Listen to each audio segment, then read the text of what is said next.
alaikum everyone. Today I've got Dr. Shameela with me and I'm really excited to tell you why she's here, and it's because we're going on Jordan soon, inshallah, on our deployment.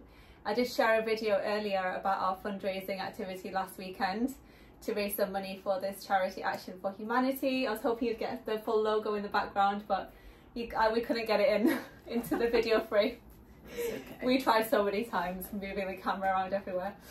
But anyway, Dr. Shameela, thank you so much for having me here today, and I'd really love to hear your journey and also your experiences. I'm really excited about this upcoming trip.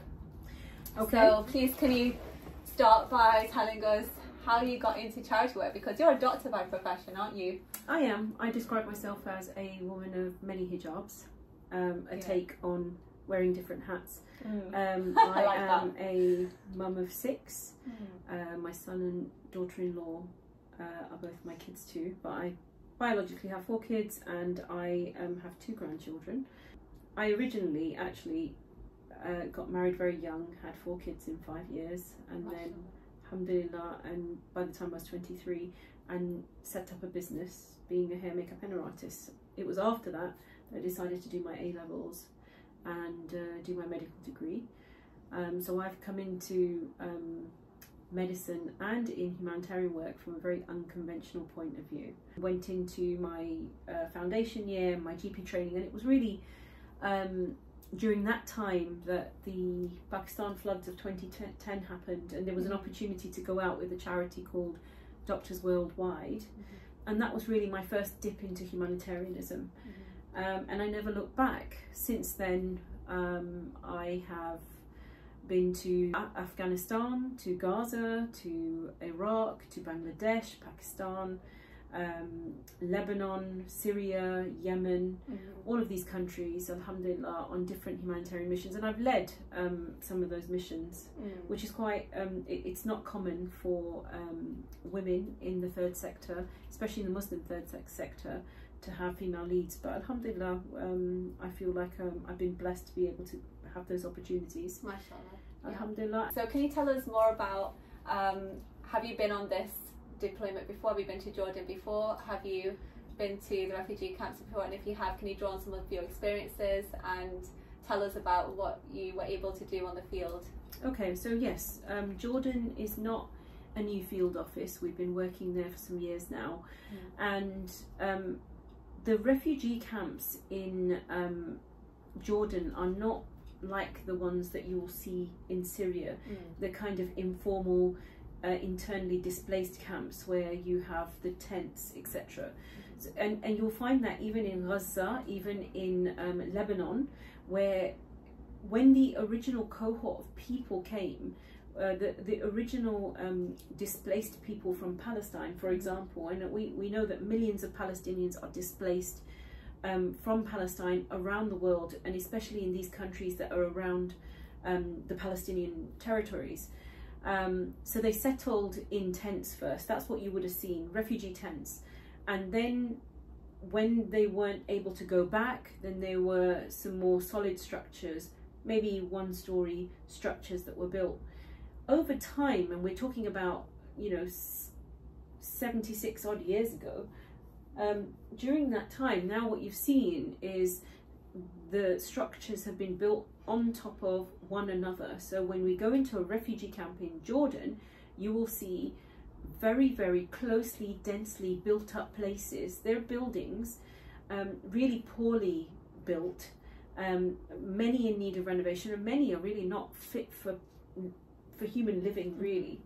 They get very, very hot in the summer and they get very, very cold in the winter. So, are these residential buildings or just yeah, they are all buildings? No, these are all buildings. So you might find residential blocks, but in them you'll find the barbers, grocery shops, cake shops, bakery shops, all of these kinds of things that are built into there, and you see it across. So anything that you've seen in Gaza, for example, there is an identical camp to Gaza in Lebanon, which is called Ain al-Halawi camp, and there's similar kind of built up places, refugee camps in Jordan as well, and that's where we will be visiting some of those. The other camps we're going to be visiting are where the Syrian refugees are displaced from Syria. This also was a camp that has become a sprawling city.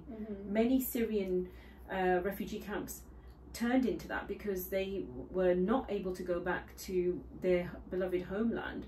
And so you have these whole sprawling refugee cities which have their own healthcare, they have their own schools and their own networks, their social kind of communities, but they are they are still quite guarded by the Jordanian authorities, so you need special authorization to get into those camps.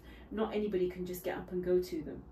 So that's the Zartari camp. So that's one of the other camps that we're going to be visiting. There's a health project there that we will be visiting.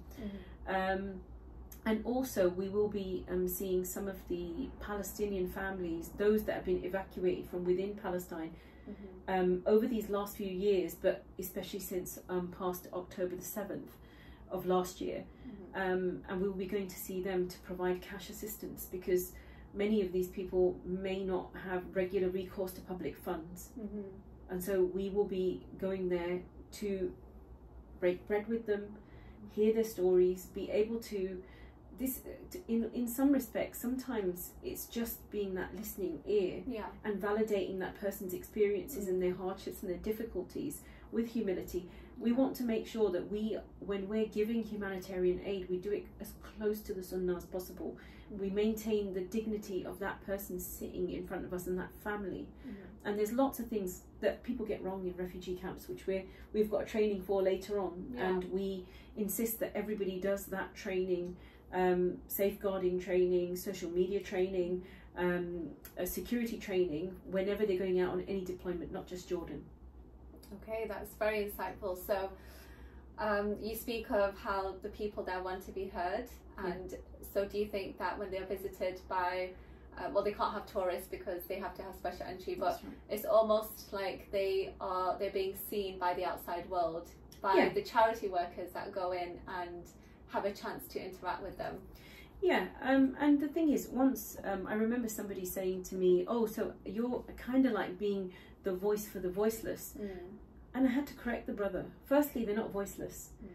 They're screaming about the things that they need, the needs, the everyday kind of struggles that they have of being a refugee in a foreign country, in some cases in a foreign land where they don't understand the language, for millions of refugees from Syria that are inside Turkey, for example.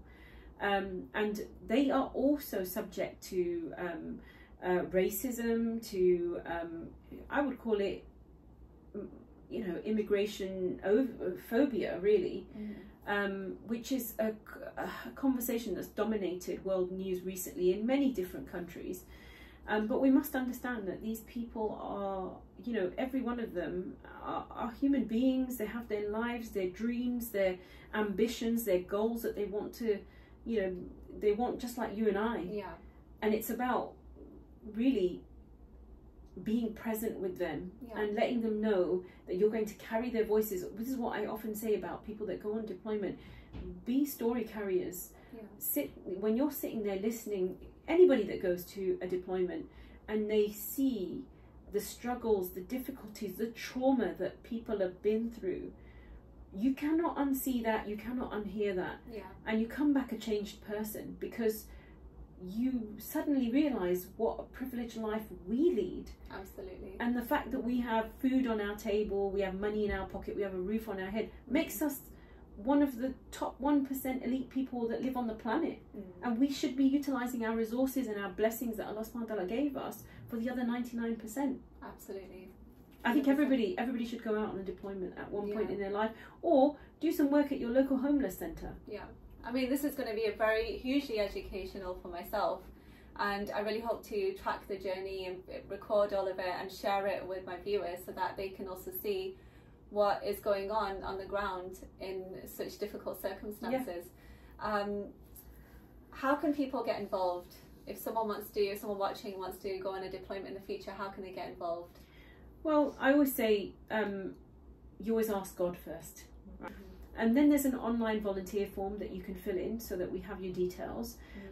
There's some training that is involved in terms of the online training I've mentioned, social media trainings, safeguarding and security, really important, and also safe fundraising. You know, unfortunately, there's been things in the charity sector where money tends to get laundered through charities. We have to always be above board in everything we do, and Muslim charities in particular have to work 200% harder than you know, our wider charities in the wider sector, and to make sure that we are doing things ethically. We have that extra layer of, are we doing things the correct way in the manner that Allah subhanahu wa ta'ala ordained for us? Yeah. Okay. Also, you can contact us at actionforhumanity.org, or you can follow me on Instagram at Dr. Shameela with 2 E's, where I'm always posting about future deployments and what we're doing on the current deployments. Wonderful. Oh, it's amazing, and I'm just so happy that we got to talk about this today, and you know, just have a little sort of a pre-briefing that we can share with the viewers. And inshallah, when we go on the journey, I'll be vlogging all of it and sharing it with all of you. I cannot wait. I'm so excited to be able to go there and make a difference with my own hands. So please come along the journey with us, and you'll see more soon. Inshallah. Thank you so much for watching. See you soon. Assalamu alaikum.